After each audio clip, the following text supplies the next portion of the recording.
Between 1847 and 1852, three prominent plantation families in the Tennessee River Valley of northern Alabama suffered complete ruin through circumstances so disturbing that local newspapers refused to print the full accounts.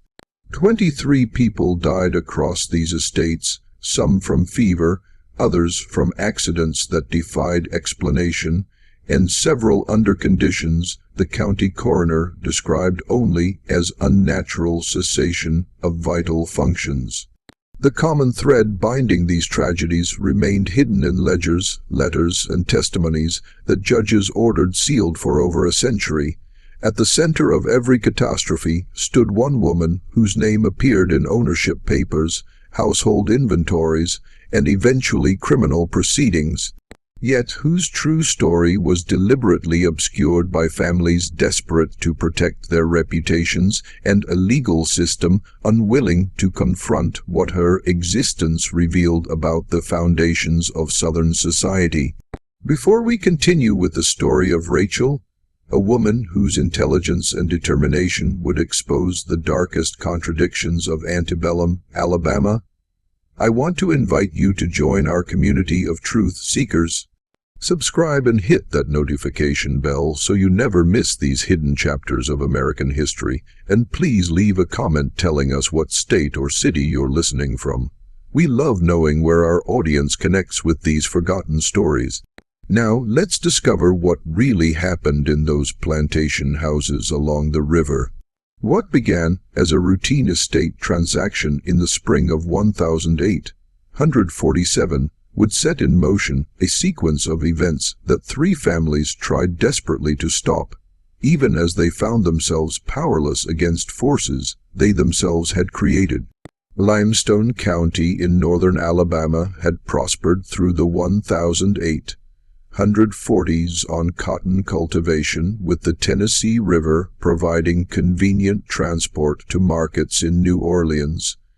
Three families dominated the social landscape of the county's eastern townships.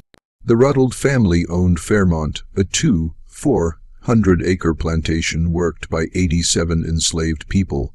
Samuel Ruddle had arrived from South Carolina in 1838 with family money and connections to the state legislature.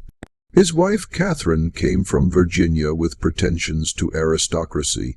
Their household included 3 children, 2 sons at university, and a daughter Lydia, 19 years old, and attracting attention from neighboring planters' sons. 5 miles upriver, James Havill maintained Riverside, a slightly smaller but more modern establishment. He was 43, served as county magistrate, and had political ambitions that required careful management of his reputation. His wife Margaret was 10 years younger, and they had 4 children. The third family, the Crenshaw household at Oakage, operated with less pretense, but greater efficiency. Daniel Crenshaw, a widower of 51, ran his 1-800 acres with meticulous attention to profit margins. His 3 children were grown, and his household focused entirely on agricultural production. In April 1847, Samuel Ruddle traveled to Mobile and stopped at an estate sale. Among the items being liquidated were 37 enslaved people. One caught his attention, a woman listed as Rachel, approximately 24 years old, described as house-trained, literate, accomplished in needlework and music, fluent in French and English. The listing noted her sale was by special decree and included an unusual stipulation that the purchaser must take her at least 100 miles from Mobile. The price was remarkably low, $400, when skilled house servants typically commanded $200 or more. Ruddle's interest was practical. His wife needed someone capable of training their daughter in social accomplishments. A French-speaking educated servant would address that need while serving as a status symbol. The low price and distance requirement suggested complications, but the auction agent assured him it was merely an estate technicality. Ruttles purchased Rachel and arranged transport to Limestone County. When she arrived at Fairmont 3 weeks later, Catherine expressed satisfaction. Rachel was tall, light brown skin, and carried herself with unusual composure. She spoke with appropriate difference and demonstrated immediate competence. Catherine assigned her to work with Lydia, teaching French conversation and needlework refinement. For 6 weeks, everything proceeded smoothly. Rachel proved exactly as advertised: quiet, efficient, remarkably skilled at managing household dynamics. But by June, changes appeared. Lydia Ruttles began spending excessive time with Rachel, often whispering and falling silent when others approached. The household atmosphere shifted subtly. Conversations became stilted. Servants seemed tense. What no one knew was that Rachel had begun asking careful questions about cotton prices, which planters paid debts promptly, which families had marriageable daughters, which sons gambled or drank. Each question seemed innocent in isolation, but Rachel was assembling a detailed map of power relationships in Limestone County. She observed that Samuel kept a ledger of substantial gambling debts in his study, that he had begun borrowing against future crops at unfavorable rates. She recognized that Catherine's refined manner concealed financial anxiety. Most significantly, she saw that young Lydia possessed a romantic temperament and sheltered understanding of the world, vulnerabilities that could be cultivated. By July, Rachel had become indispensable. Catherine relied on her for social obligations. Samuel appreciated her organizational efficiency. Lydia considered her a confidant. The other servants had accepted her presence. On July 14, 1847, Samuel sat in his study reviewing accounts, showing his financial situation deteriorating faster than he'd admitted to anyone. Rachel entered to bring coffee, and as she turned to leave, she paused. "Sir, if I may be so bold, I overheard you mention the Havill family at dinner. I served in a household in Mobile that had business dealings with Mr. Havill's brother. There are matters concerning that family's finances that you might find valuable to know." Samuel looked up sharply, then gestured to the chair across from his desk. Rachel sat and began speaking about Havill's business affairs, specific details about failed speculations, concealed debts, partnerships with questionable men. She presented these facts without emotion, like reciting inventory. Samuel should have questioned how a house servant possessed such intelligence. He didn't. The information was too valuable, his desperation too acute. Over the next hour, her answers were consistently specific and verifiable. By the time she left, Samuel had decided to use Rachel's information to force Havill into a business arrangement that would solve his financial crisis.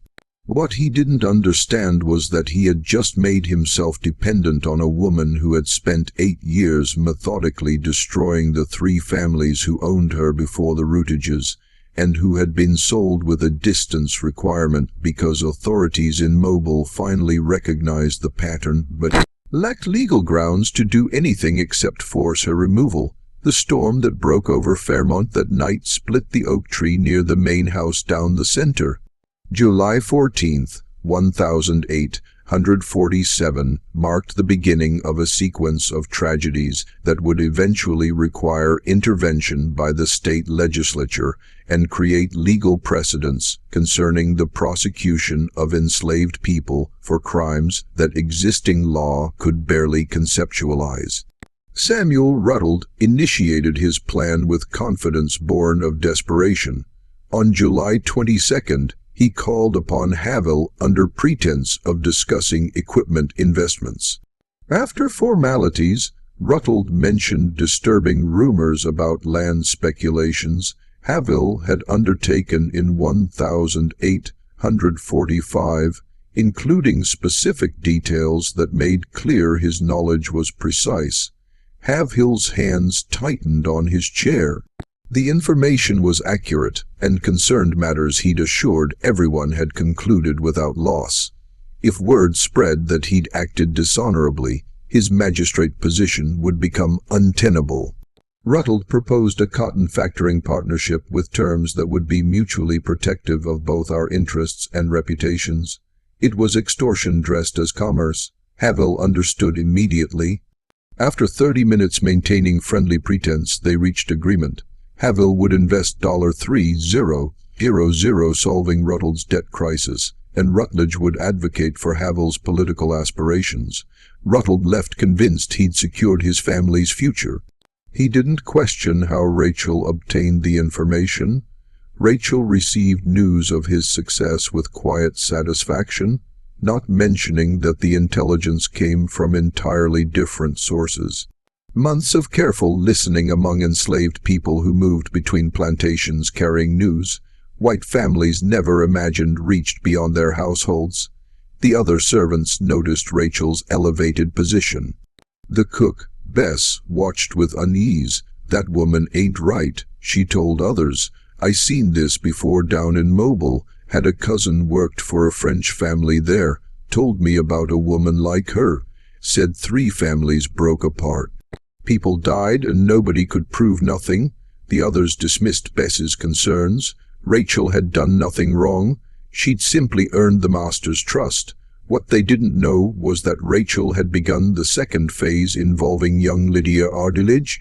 Throughout August, Rachel continued lessons with Lydia, but subtly introduced new topics. She spoke about limitations placed on women in Southern society, about injustices of a system treating both enslaved people and planter-class women as property to be managed by men. She described parallels between a slave who could be sold and a daughter who could be married off to settle debts. Lydia had never heard such talk. Rachel's words articulated feelings Lydia experienced but never voiced. Resentment at having no control over her future. Frustration at being valued for marriage ability. Your father is negotiating your future like a business transaction. Rachel told her one afternoon. He has decided you will marry the Crennaugh boy to secure a partnership. Have you been consulted? How do you know this? Lydia whispered. I see the letters in your father's study. The Seiche boy drinks too much and has gambling debts, but your father needs the capital, so your preferences don't matter. This wasn't entirely accurate.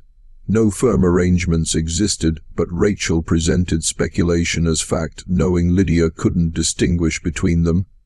I don't love Thomas Crenshaw, Lydia said. Love is not a consideration in these arrangements. You are inventory, Miss Lydia, valuable inventory, but inventory nonetheless. In that regard, we are not so different, you and I. Over following weeks, Rachel built Lydia's sense of injustice while offering sympathetic understanding. She encouraged journal-keeping, suggested Lydia had rights transcending her father's authority, painted pictures of women making their own choices. What Rachel was doing was creating ideological justification for rebellion, preparing ground for actions that would shatter the Rutland family. By September, Samuel's arrangement with Havel showed strain. The factoring scheme required more capital than projected, and Havel's resentment made him uncooperative. Rachel approached Samuel with new intelligence. Havel was speaking privately about Samuel's gambling debts and questionable practices. He means to ruin you, sir, Rachel said with concern. He seeks ways to damage your reputation, so he might withdraw without appearing dishonorable. Samuel's rage was immediate. He confronted Havel publicly at the Agricultural Society meeting. The confrontation became scandal, 2 prominent citizens descending into open warfare. Rachel had achieved exactly what she intended. Conflict that would consume both families, while she continued work with Lydia. On September 18th, 1847, Lydia disappeared from Fairmont. She left a note about rejecting her father's plans and seeking a life of her own choosing. The note contained phrases Catherine immediately recognized as foreign to Lydia's voice, language about natural rights and female autonomy. The plantation erupted into chaos. Samuel organized searches. Catherine collapsed with nervous exhaustion. Every enslaved person was questioned, some beaten. Rachel expressed appropriate shock and grief, claiming no knowledge of Lydia's plans. She appeared genuinely distressed, weeping convincingly. The search continued 3 weeks. Notices appeared in newspapers. Rewards were offered. Haverhill spread rumors that Ruttle's poor household management had allowed his daughter to be corrupted by dangerous ideas. The truth was darker. Lydia hadn't left entirely of her own accord. Rachel had spent months preparing her psychologically, then arranged her departure through contacts in the clandestine network of free blacks and escaped slaves. Lydia believed she was asserting independence. In reality, she'd been manipulated into an action that would destroy her family's standing while achieving Rachel's objective. Chaos that would blind the Routages to broader developments. Because while they searched desperately, Rachel had begun cultivating her next target. She'd met Daniel Crenshaw at an August social event and impressed him with intelligence and bearing. Crenshaw, whose household lacked female presence, found himself drawn to acquiring a servant of Rachel's accomplishments. In late September, he approached Samuel with an offer to purchase her. Samuel, desperate for capital to fund the search and increasingly paranoid, agreed to the sale. Rachel was transferred to Oakage for $900, more than twice what Samuel paid, representing significant profit when he desperately needed funds. Rachel departed Fairmont on October 3, 1847. Behind her, she left a family in ruins. Lydia missing, Samuel's arrangements collapsing, Catherine's health broken, the household's reputation destroyed. Bess stood at the kitchen door and made the sign against evil. "Lord have mercy on the Seashaw family," she whispered. "That woman carries destruction like a plague." She wasn't wrong. Rachel had already begun her work at Oakage, and Daniel Crenshaw, who prided himself on practical sense and immunity to female manipulation, had no idea he'd just purchased the instrument of his own destruction. The October rains came early that year, isolating the plantations from each other. In that isolation, Rachel settled into her new home and began observing the Seashaw family with the same clinical attention she'd brought to the Ruttleges. She had destroyed one family, 2 more remained, and the most devastating phase had not yet begun. Daniel Crenshaw's Oakage operated with austere efficiency. Since his wife's 1842 death, he'd stripped away social pretensions and focused on agricultural production and profit. His 3 children, Margaret, 23, William, 21, and Samuel, 19, had been raised with emphasis on practical skills and business acumen. Rachel recognized immediately that Oakage presented different challenges. Daniel wasn't easily manipulated by refined accomplishments or feminine charm. He valued practical competence. His children, particularly Margaret, were better educated and more observant than Lydia Ruddled. Rachel adapted. She became indispensable through quiet efficiency rather than conspicuous skill. She managed accounts with meticulous accuracy, identified expense reductions, demonstrated understanding of agricultural economics. Within weeks, Daniel found himself consulting her on matters beyond household management, crop rotation, cotton market trends, equipment purchases. This troubled Margaret, who'd managed the household since her mother's death and resented displacement by a new servant.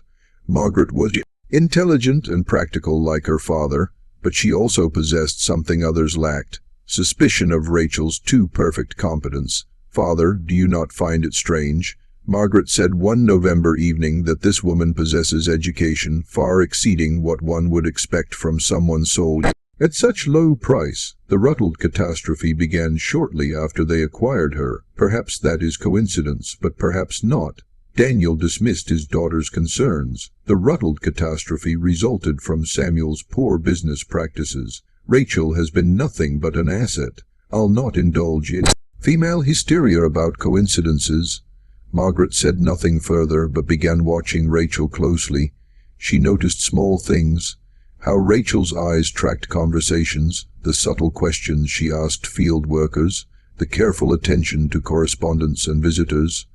Margaret couldn't identify anything specifically wrong, but she developed growing conviction that Rachel was studying the family for purposes having nothing to do with household management. What Margaret couldn't know was that Rachel's strategy for this family required more patience and different techniques. Daniel couldn't be manipulated through social insecurities because he had none. His children couldn't be turned through emotional vulnerability because they'd been raised to value reason over sentiment. Rachel needed to identify genuine weaknesses, not create them. She found what she needed by early December in the plantation's financial records. Daniel had been borrowing small amounts regularly, not large sums, but patterns suggesting ongoing financial pressure despite apparent profitability. He was paying interest at rates that would become unsustainable within 2 years. Rachel recognized the pattern. Crenshaw was investing in something beyond cotton operations, something expensive enough to require concealed borrowing. She began investigating with characteristic patience. By late December, she'd identified the answer. Crenshaw was attempting to purchase additional bottomland that would nearly double Oak Ridge's size but required capital he didn't possess. He was gambling that cotton prices would remain strong long enough to pay off debt before it consumed his existing holdings. This was valuable intelligence, but Rachel didn't act immediately. She needed more than knowledge of Daniel's financial situation. She needed leverage for creating specific chaos. That leverage appeared in January 148 in the form of James Havill. Ruttle's business collapse had left Havill exposed to his own creditors. The coerced partnership had failed spectacularly and Havill needed new capital. He knew Daniel Crenshaw was the most financially stable planter in the county, and in mid-January he approached with a factoring partnership proposal. Rachel was present when Havill visited, serving refreshments and appearing inattentive, but she listened carefully, and what she heard gave her exactly what she needed. Havill was desperate enough to offer extremely favorable terms, and Crenshaw was considering it because it would provide capital flow for his land purchase without revealing his overextension. After Havill departed, Rachel found opportunity to speak privately with Daniel. She expressed concern about Havill's reputation. "Sir, I don't presume to involve myself, but when I served at Fairmont, I learned that Mr. Havill destroyed Mr. Ruttle through deliberate manipulation and false dealing. The partnership became a trap that ruined the Ruttle family. This was complete reversal of the story she'd told Samuel 6 months earlier. The contradiction didn't matter because the two men couldn't compare notes. They were consumed by mutual hatred Rachel helped cultivate. Daniel listened with interest. Over following days, Rachel continued feeding his suspicions with carefully placed comments. She never pushed too hard, but steadily built a case that partnering with Havill would be dangerous. Daniel ultimately rejected Havill's proposal. Havill departed, convinced someone had poisoned Crenshaw against him, and his suspicions naturally fell on the Rutledge family. Rachel had now engineered three-way hostility between the county's most prominent families, but this was still preparation. The actual destruction she planned required one more element: exploitation of a secret none of them knew existed.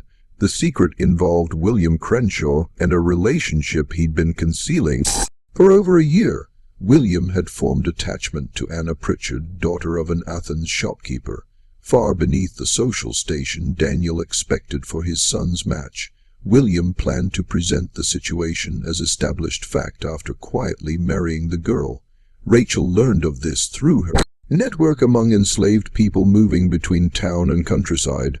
By mid-February, she possessed complete intelligence, meeting times, letter contents, plans for a March wedding. On February 19th, Rachel arranged for Daniel to discover his son's secret in the most damaging way. She ensured a letter from Anna to William was delivered when Daniel was present and William was not. She made certain Daniel saw the letter, not through obvious action, but through creating circumstances making discovery seem accidental.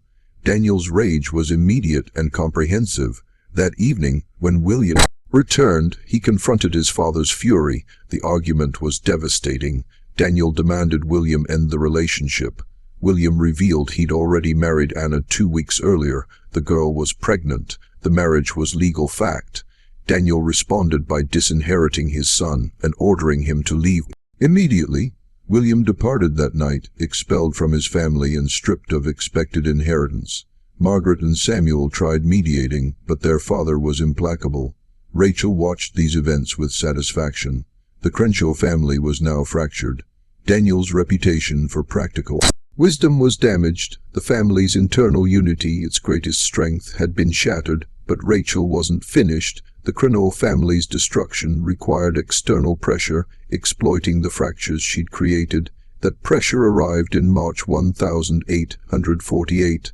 A man named Josiah Fletcher appeared, claiming to represent New Orleans creditors, holding notes on Crenshaw's concealed borrowing. Fletcher demanded immediate payment of $8,000, exceeding Crenshaw's liquid assets and requiring him to either sell land or reveal to his children he'd mortgaged their inheritance. Fletcher's arrival was a coincidence. Rachel had arranged it through her network, providing intelligence about Crenshaw's debts to people who could exploit it. Fletcher was exactly what he claimed, legitimate creditor representative, but the timing and aggressive collection had been orchestrated to maximize pressure on an already destabilized family. Daniel, facing financial ruin and family collapse simultaneously, made a catastrophic decision.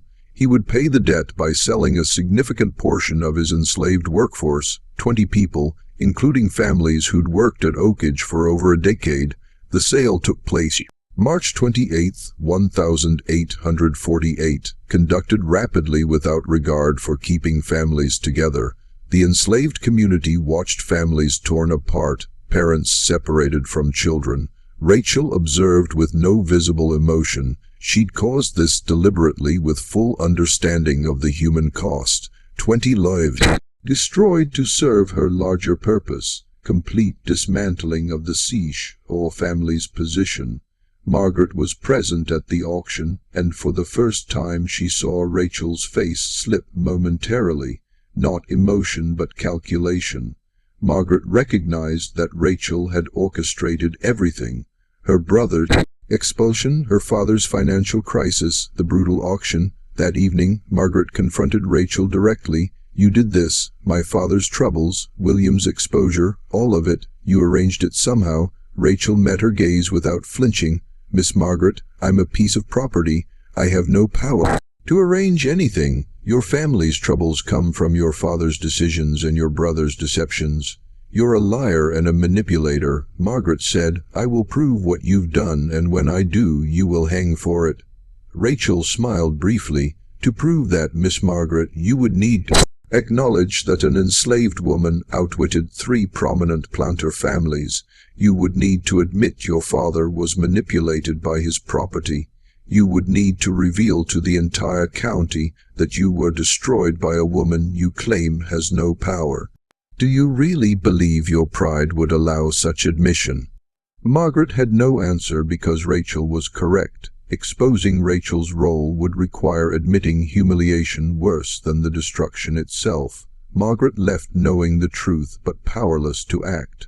Rachel remained at Oakage, her position more secure because Daniel, desperate to maintain such illusion of control, had come to depend on her competence even as she engineered his destruction. By April 1848, the pattern was becoming visible. 3 families had all suffered catastrophic reverses within months. All had business connections that turned poisonous, and all had at some point employed a woman named Rachel, whose presence coincided with their troubles. But visibility didn't equal proof, and proof didn't equal justice. Alabama's legal system had no framework for prosecuting a slave for orchestrated social destruction. Rachel had broken no laws authorities recognized. She'd killed no one, stolen nothing, committed no physical violence. The devastation in her wake was caused by white men's decisions. As spring turned to summer, Rachel prepared for the final phase involving James Haverhill. and resulting in deaths, forcing the legal system to finally confront what she was. But that confrontation would come too late to save the families she destroyed. James Havill's situation by mid-1848 had deteriorated to desperation. The collapsed Rutledge partnership, followed by Crenshaw's rejection, left him financially exposed. Riverside was barely operational. He needed capital quickly before whispers became common knowledge, completing his ruin. In June, Edmund Fairbanks, a cotton factor from Mobile, expressed interest in forming partnerships with local planters. Havill saw salvation. Fairbanks had capital and European market connections. A partnership would solve his crisis and potentially restore his reputation. Negotiations proceeded well, and by early July, they'd reached preliminary agreement. During Fairbanks's visit, Havill mentioned needing capable household management. Fairbanks suggested his factor's office might help locate suitable servants. As they discussed this, Crenshaw's name came up. Crenshaw has an unusual servant, Havill said, a woman named Rachel, highly educated and competent. She's said to have almost supernatural abilities in household management and business affairs. Fairbanks expressed interest and Havill arranged a visit to Oakage. When they arrived, Rachel was summoned. She performed exactly as expected, answering questions about cotton markets with sophisticated understanding, displaying fluency in French and impressive mathematical skills. What happened next took place in a private conversation between Fairbanks and Rachel with no witnesses. According to Fairbanks's later testimony, Rachel requested a few minutes on a delicate business matter. She revealed details about Havill's financial situation far beyond what he'd disclosed, the full extent of debts, weakness of collateral, and information suggesting he'd systematically defrauded previous partners. She spoke like a lawyer presenting a case. Fairbanks later told investigators she had specific facts, dates, amounts. She told me Havill was trying to trap me in a partnership, making me responsible for his debts while he extracted my capital. She said she was telling me this because she recognized I was an honest businessman being deceived. Fairbanks, shaken, demanded Havill provide documentation refuting Rachel's claims. Havill couldn't because the claims, while exaggerated, were rooted in enough truth that complete reputation was impossible. The partnership collapsed immediately. Word soon spread that James Havill was a man to avoid. Havill's rage when he learned Rachel sabotaged his last chance was volcanic. He confronted Crenshaw, demanding the woman be punished. Crenshaw, who had his own reasons to be wary, but couldn't admit being manipulated by his property, defended her actions. The argument became public spectacle. Both men said things that couldn't be unsaid. By the time they separated, any cooperation possibility was permanently destroyed. Rachel had now orchestrated complete hostility between three powerful families, but she'd also drawn direct attention to herself as an actor rather than peripheral presence. Margaret Crenshaw's suspicions were now shared by others. Havill began making inquiries about Rachel's history, tracing her previous ownership back to Mobile. What he discovered was disturbing. Rachel had been owned by French Creole planter Louis Delacroix, but circumstances of that ownership were wrapped in rumors and sealed legal proceedings. Havill learned Delacroix's family had been destroyed by business failures and personal tragedies between 1843 and 1846. Before Delacroix, Rachel had been owned by the Beaumont merchant family, which also suffered catastrophic losses. Before the Beaumonts, records showed ownership by the Robichaud plantation family in southern Louisiana, ruined by events in the early 1840s. The pattern was clear. Every family owning Rachel suffered complete destruction within 2 to 3 years. Havill brought this to County Sheriff Thomas Yarborough, demanding investigation. Yarrow listened and was troubled, but faced immediate legal difficulties. "Mr. Havill, what exactly are you accusing this woman of? She hasn't stolen anything, poisoned anyone, physically harmed anyone. You're describing business failures and family troubles that happened to people who owned her. That's not a crime under any law I know. She orchestrates disasters," Havill insisted. She studies families, identifies weaknesses, then deliberately causes their destruction through manipulation and damaging intelligence. Even if I could prove that, which I can't, there's no statute making such behavior criminal. You're asking me to prosecute a piece of property for being smarter than the white men who owned her. This was the fundamental legal problem that would plague all subsequent attempts to address Rachel's actions. The law recognized slaves as property without agency. It could punish physical crimes but had no framework for addressing sophisticated psychological manipulation. Frustrated, Havel took different approach. In August 1848, he offered to purchase Rachel from Crenshaw for $2,500, a substantial sum indicating his obsession with controlling or destroying her. Crenshaw refused. Havel then attempted to have Rachel forcibly seized on grounds she was dangerous property threatening public safety. He presented a petition signed by himself and several planters requesting the court order Rachel's removal from Limestone County. Judge Horace Petton reviewed and denied it on grounds no specific crimes or threats could be documented. "Gentlemen," Judge Petton said, "you are essentially asking me to banish a slave because she is intelligent and because families who owned her made poor business decisions. If intelligence in slaves is grounds for removal, we would need to banish half the skilled workers in this county." This legal defeat pushed Havel toward catastrophic actions. If law wouldn't address Rachel, he would take matters into his own hands. In September 1848, he arranged for 4 men to travel to Oakage and forcibly abduct Rachel for transport to Texas, where her history wouldn't be known. The abduction attempt occurred September 14th night.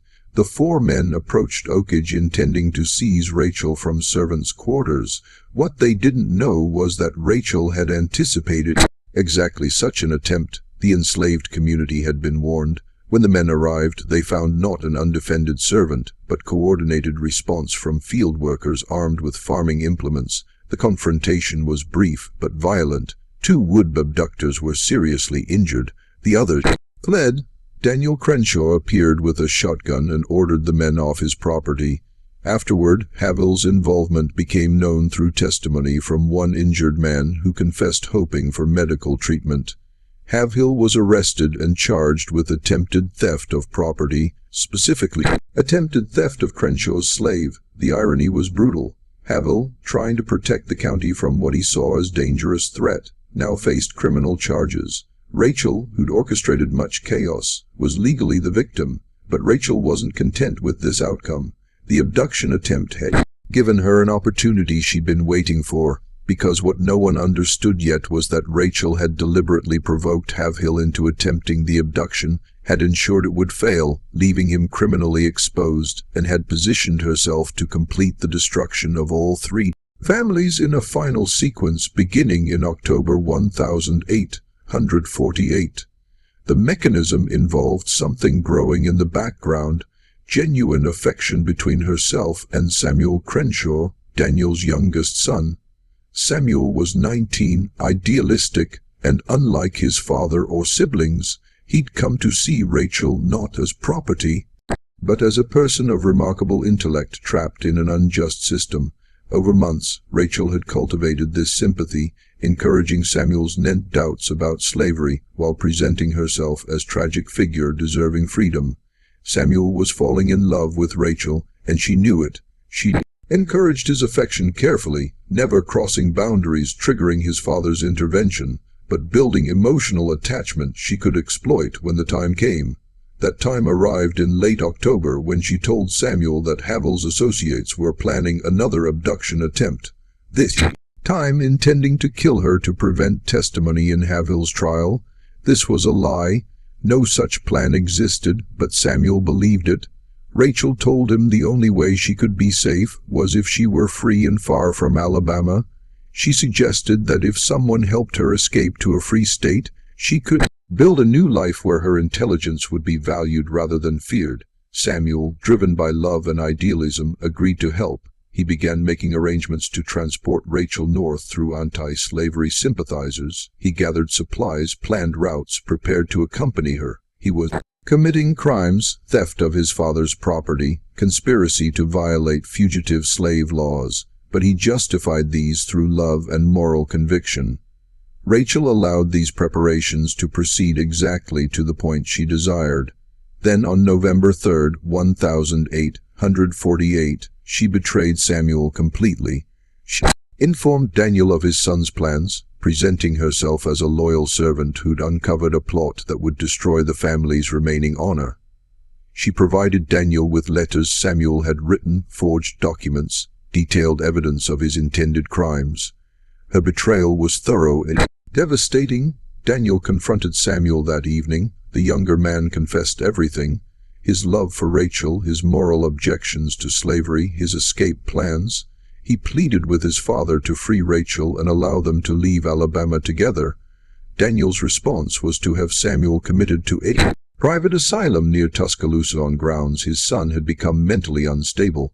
Then, finally recognizing Rachel as the threat Margaret had warned about, Daniel arranged for her immediate sale to a slave trader who would transport her to Deep South cotton districts. The sale took place November 8. Rachel was chained and placed in a coffle with 15 others being transported to Mississippi. As she departed Oakage, she looked back at the Crenshaw family. Daniel rigid with fury, Margaret vindicated but devastated by her brother's commitment. The enslaved community watching in silence. Rachel spoke one sentence before the wagon carried her away. "Everything I did, you made necessary." For a moment, it seemed Rachel's reign had finally ended. She was gone.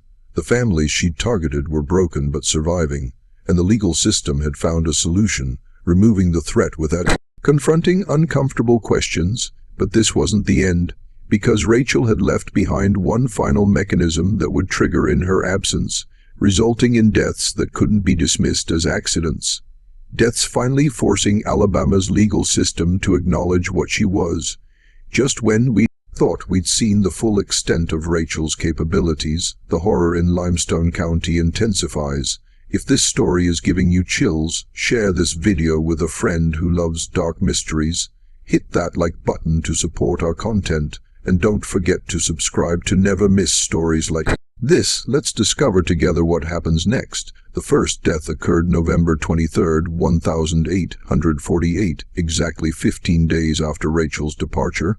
James Havill was found dead in his study at Riverside, apparent victim of self-inflicted gunshot. Circumstances suggested suicide. Havill was alone when the shot fired. The weapon was his own pistol, and he'd left a note expressing despair over his impending trial and financial collapse.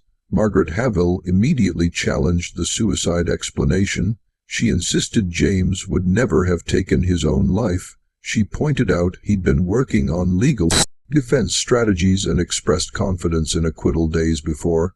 The wound placement shot to right temple from a left-handed man struck her as suspicious.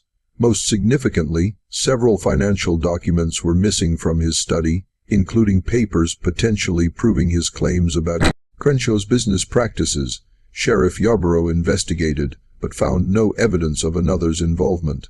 The house had been locked from inside. No forced entry was visible. No witnesses reported anyone approaching Riverside that night.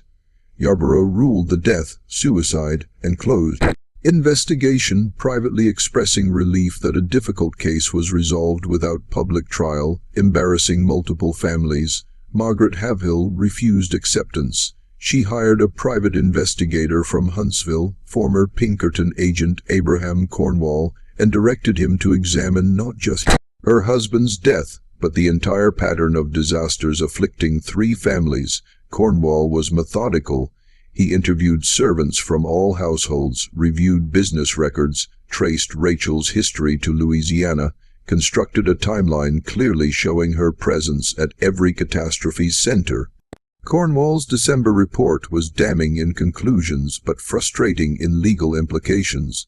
The woman called Rachel has systematically destroyed the Robichaud, Beaumont, Delacroix, Rutledge, and Crenshaw families through psychological manipulation, strategic provision of damaging intelligence, and deliberate exploitation of vulnerabilities. However, she has committed no acts that Alabama law recognizes as crimes. She has provided advice freely accepted by white men acting on their own authority.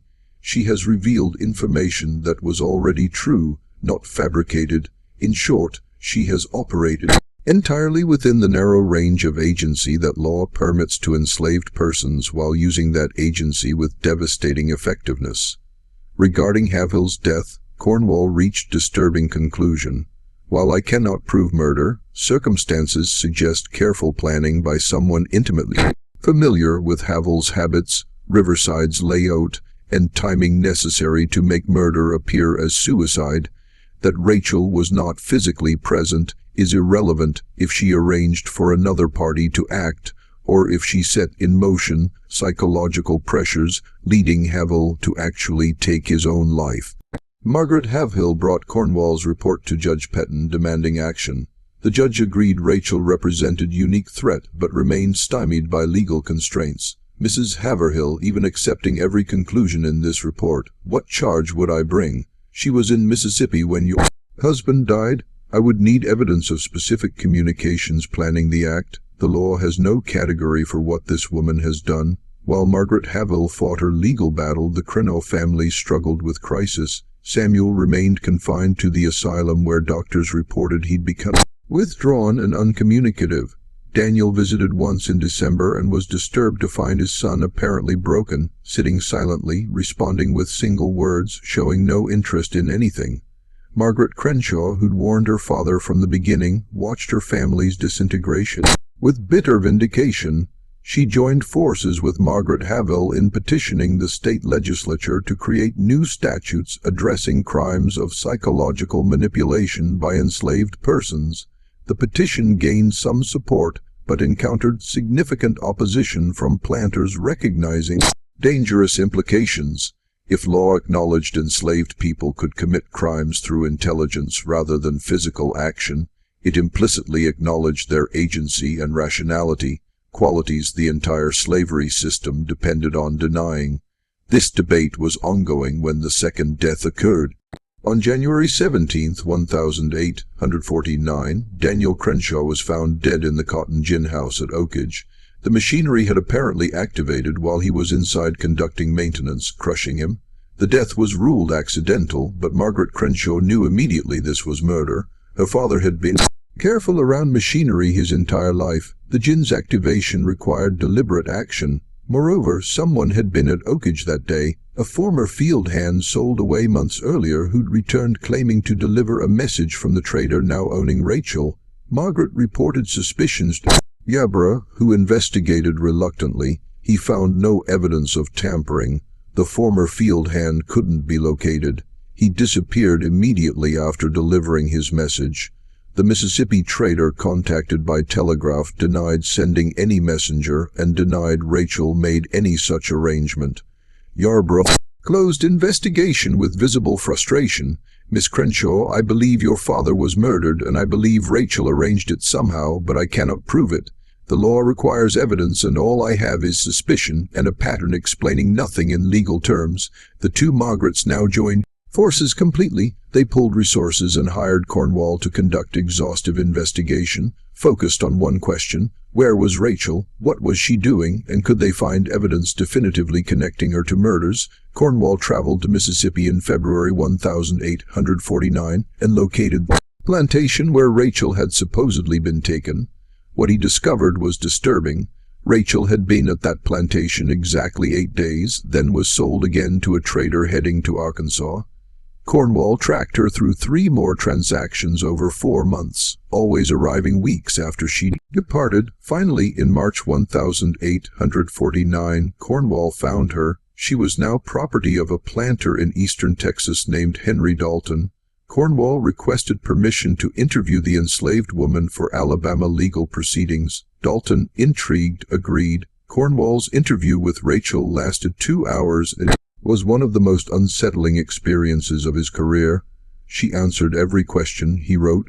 She provided detailed accounts of her time with each family. She explained her methods with clinical precision.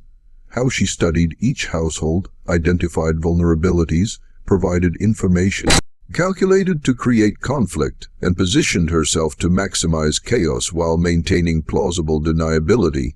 She described psychological techniques for manipulating individuals, intelligence networks among enslaved people who moved between plantations, and long-term strategies ensuring each family's complete destruction. When I asked why she did these things, she said, "Because I could. Because they thought themselves superior in every way. But I was smarter than all of them. Because they bought and sold human beings while considering themselves civilized. And I wanted them to understand what it felt like to be destroyed by someone they considered beneath notice. Because slavery makes us enemies. And in that war, I chose to fight with the only weapons available to me."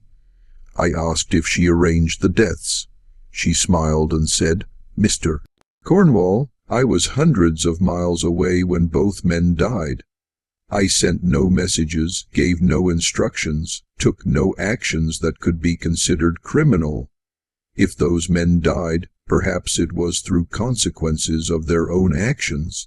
Or perhaps the people they enslaved found their own reasons to seek justice.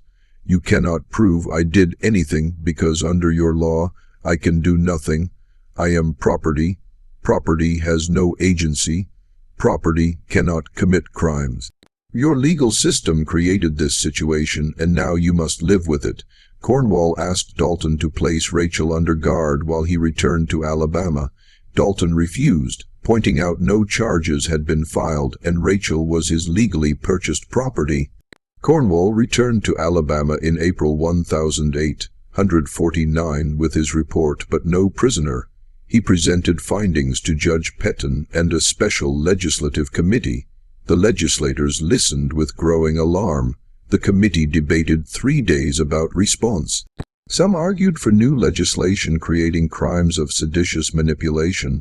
Others objected such laws would be impossible to enforce and create dangerous precedents acknowledging slave agency. A few recognized the profound irony.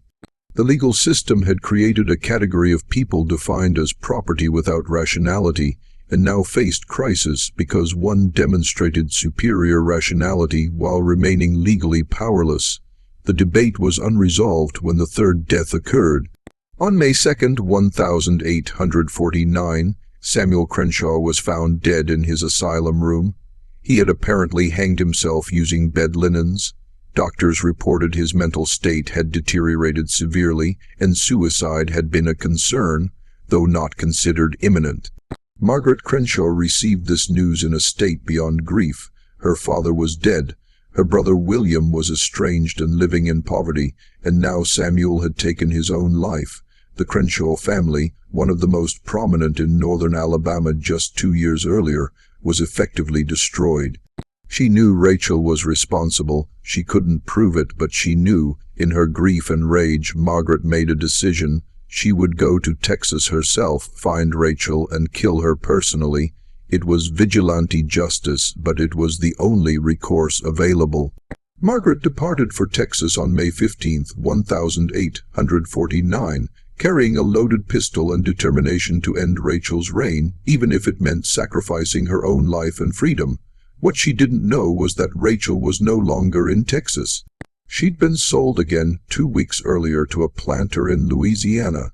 And the new owner was connected through relationships. None of the Alabama families could trace to the original French Creole family in Mobile that had owned Rachel before she began her methodical destruction of southern planter families. Margaret arrived in eastern Texas in early June after a difficult 3-week journey. She went directly to Dalton's plantation, prepared to confront Rachel. What she found stopped her plans completely. Rachel was gone. Dalton informed her coldly he'd sold the woman to a cotton factor from New Orleans 3 weeks earlier, after discovering she'd been systematically gathering information about his business affairs. Margaret demanded to know where Rachel had been taken. Dalton provided the name Guillaume Marshall and the New Orleans address. Margaret traveled immediately to Louisiana. In New Orleans, she learned Marsh and had purchased Rachel for a client, a widow living near Lake Pontchartrain. The widow's name was Elise Docqua, the remarried wife of Louis Decqua, the French Creole planter whose estate sale in Mobile had first brought Rachel to Samuel Rutland 2 years earlier. Margaret felt ice in her veins. Hearing this name, the circle was complete.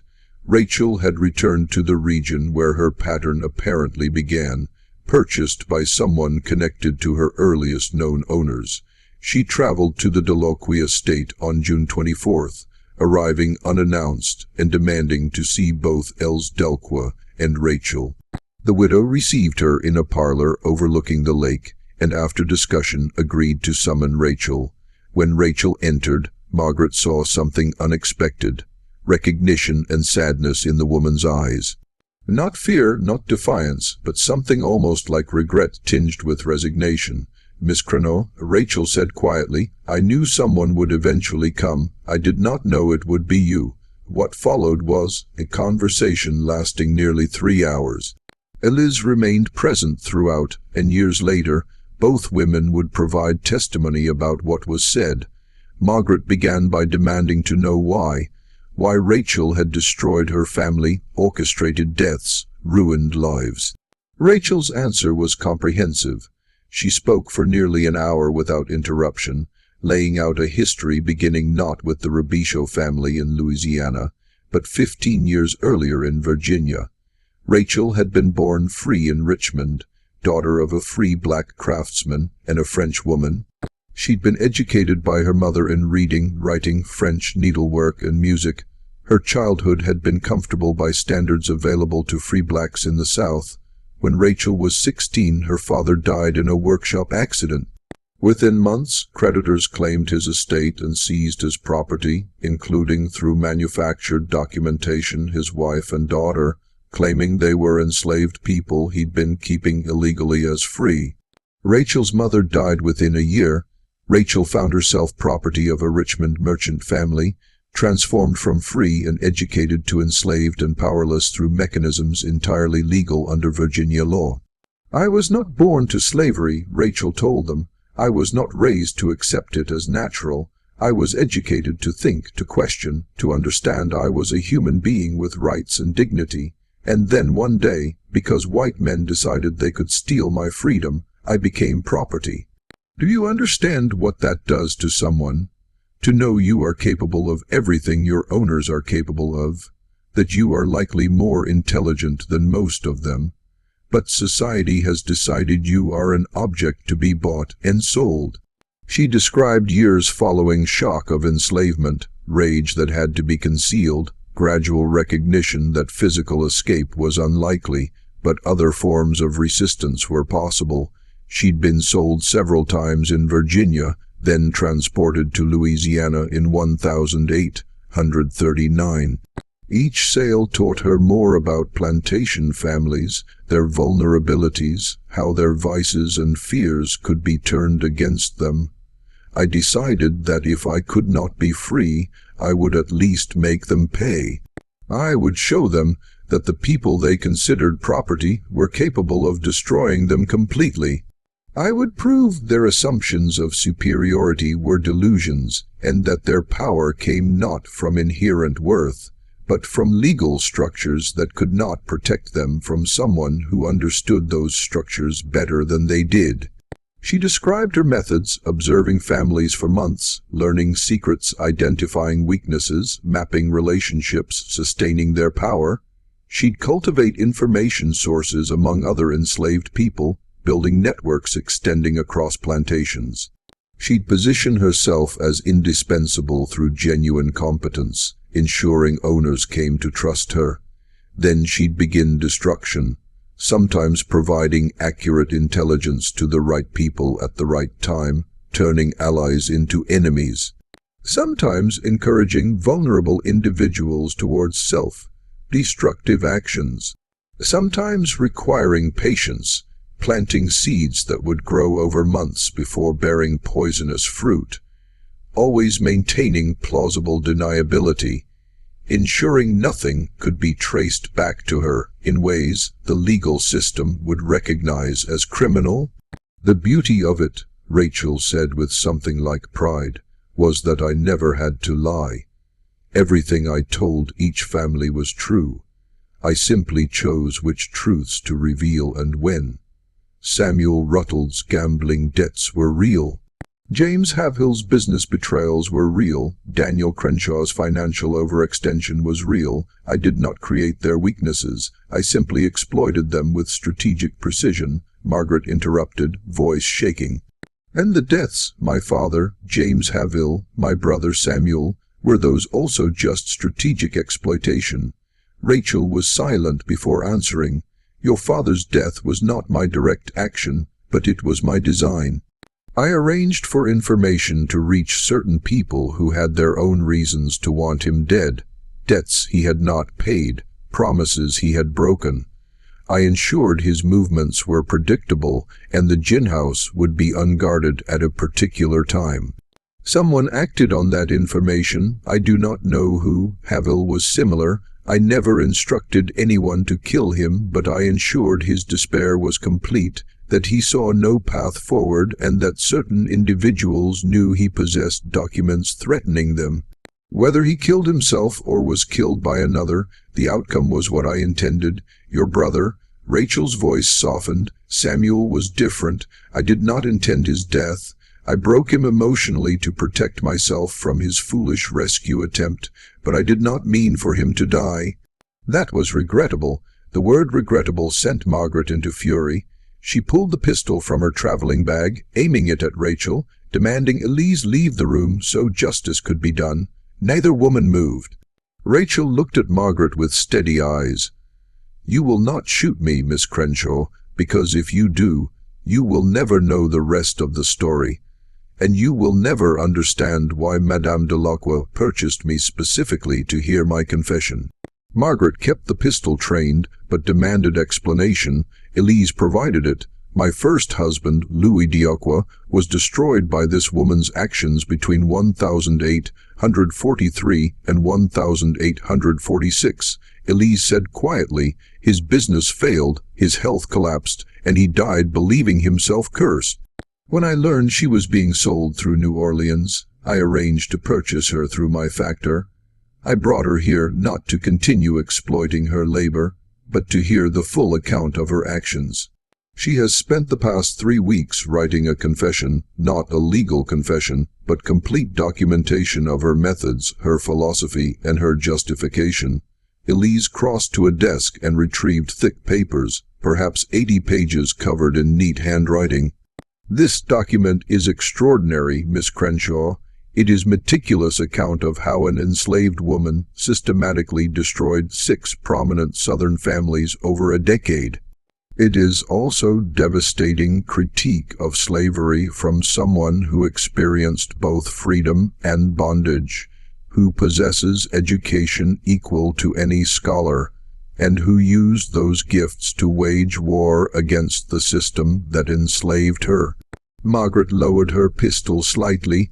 Why would you want such a document? Because I needed to understand, Elise said. My husband was not cruel by our society's standards, yet this woman destroyed him.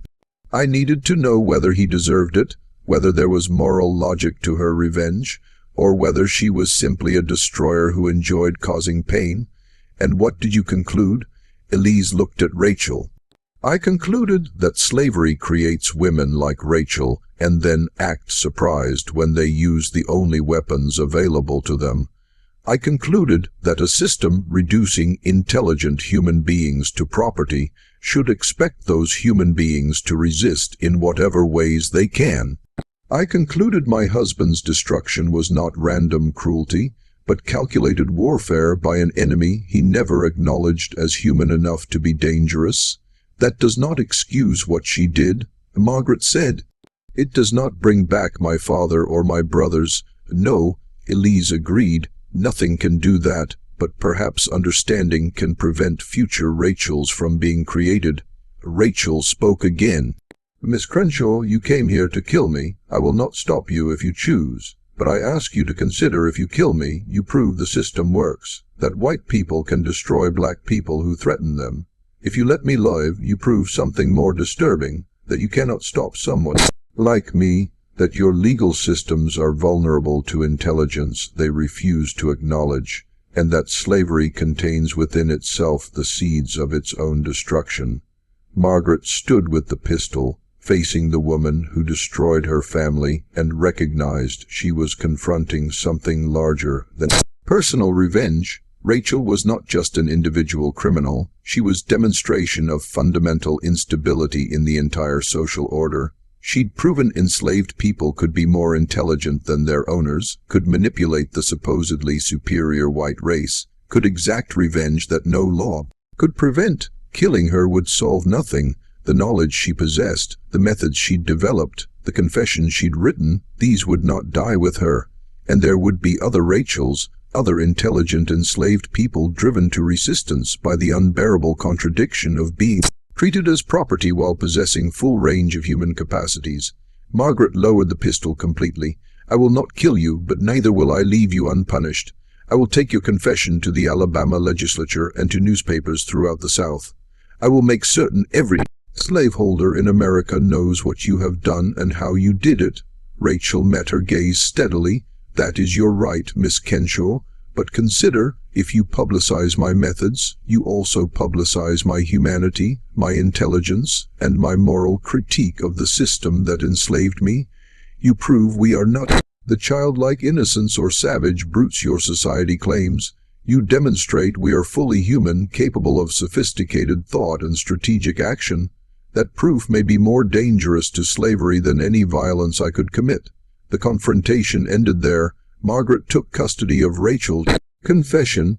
Rachel remained at the Delqua estate, her future uncertain. Margaret returned to Alabama with the confession and began the process of bringing it to official attention. The Alabama legislature created new statutes in 1850 addressing crimes by enslaved people involving psychological manipulation. But these laws were vague, difficult to enforce, and ultimately ineffective. They acknowledged the problem Rachel represented without solving it because the fundamental contradiction remained.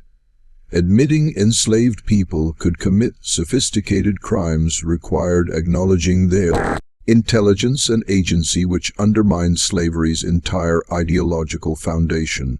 Rachel herself disappeared from historical records after 1850. Whether she remained with Eliz, was sold again, escaped to freedom, or died, none can be determined from available documents. She vanished into the anonymity of the enslaved population, her specific fate unknown, but her impact lasting. For the families Rachel destroyed, no legal resolution could repair the damage. Samuel Ruddle never recovered from his collapse and died in 1853.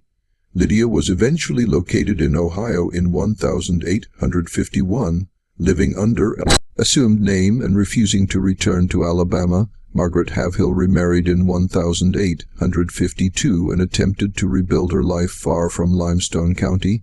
Margaret Crenshaw never married. She devoted remaining years to managing what was left of the estate and to private obsession with documenting what Rachel had done. In 1867, after the war ended slavery, Margaret wrote in her journal, "I have spent 18 years trying to comprehend that woman.